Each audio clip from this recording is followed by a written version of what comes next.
Halo semuanya, perkenalkan nama saya Marta Paula, kelas C11, Prodi Pendidikan Guru Sekolah Dasar. Baik, di sini saya akan membahas tema 1, hidup rukun, subtema 4, hidup rukun di masyarakat, muatan pembelajaran ilmu pengetahuan sosial. Metode yang saya gunakan yaitu metode ceramah. Sebelum memulai materi kelas 2, saya mengaitkan materi makalah presentasi sebelumnya. Sebelumnya, saya membahas materi tentang dimensi IPS dengan bagian dimensi pengetahuan dan dimensi keterampilan. Pada dimensi pengetahuan yaitu tentang peristiwa terjadi di lingkungan masyarakat dan memahami lingkungan sosial.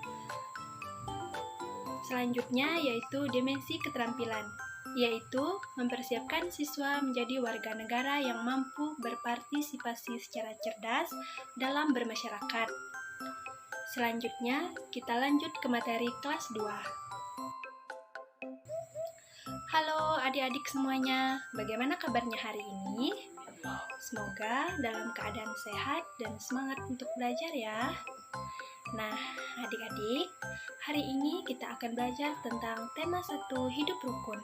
Subtema 4, hidup rukun di lingkungan masyarakat. Hidup rukun adalah pola hidup seseorang atau kelompok yang saling menghargai, menghormati satu sama lain, dan menyayangi antara sesama manusia. Nah, adik-adik, saya akan memberikan contoh hidup rukun di masyarakat. Contoh yang pertama adalah kerja bakti. Adik-adik, kerja bakti adalah kegiatan sosial yang berguna untuk membersihkan lingkungan sekitar dari kotoran yang mengganggu. Contohnya pada gambar di sini ada kerja bakti lainnya yang dapat kita lakukan di masyarakat. Contohnya membersihkan lapangan di sekitar rumah, mencabut rumput di sekitar lingkungan rumah, karena tempat itu adalah fasilitas yang kita gunakan untuk bersama-sama dengan masyarakat. Contoh yang selanjutnya yaitu pada gambar di sini, perilaku hidup rukun bermasyarakat memperbaiki tempat ibadah bersama, yaitu memperbaiki atau merenovasi tempat ibadah yang kita lakukan secara bersama-sama. Upaya tempat ibadah yang kita gunakan bersama-sama tersebut dapat digunakan kembali dengan nyaman. Nah, adik-adik, sudah menjadi kewajiban kita sebagai pengguna fasilitas tersebut atau tempat ibadah tersebut, kita harus memperbaiki yang rusak dan memperbaiki harus sama-sama, karena menggunakannya juga sama-sama. Selanjutnya, contoh yang ketiga yaitu bermusyawarah.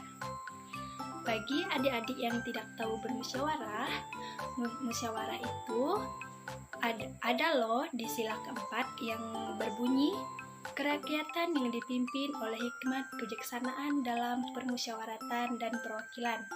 Nah, adik-adik, artinya musyawarah dilakukan untuk menyelesaikan masalah bersama yang perlu diselesaikan atau diatasi secara bersama pula. Misalnya, memecahkan masalah yang tadi saya jelaskan, kerja bakti. Misalnya, masalah selokan tersumbat. Sebelum kita menemukan solusi kerja bakti, biasanya kita harus bermusyawarah dulu dengan masyarakat, tetangga, atau masyarakat sekitar. Upaya yang dapat kita lakukan untuk menanggulangi banjir selokan yang tersumbat tersebut. Jadi, adik-adik, musyawarah itu sangat penting untuk mendapatkan keputusan bersama. Contoh yang selanjutnya yaitu saling menghargai perbedaan agama.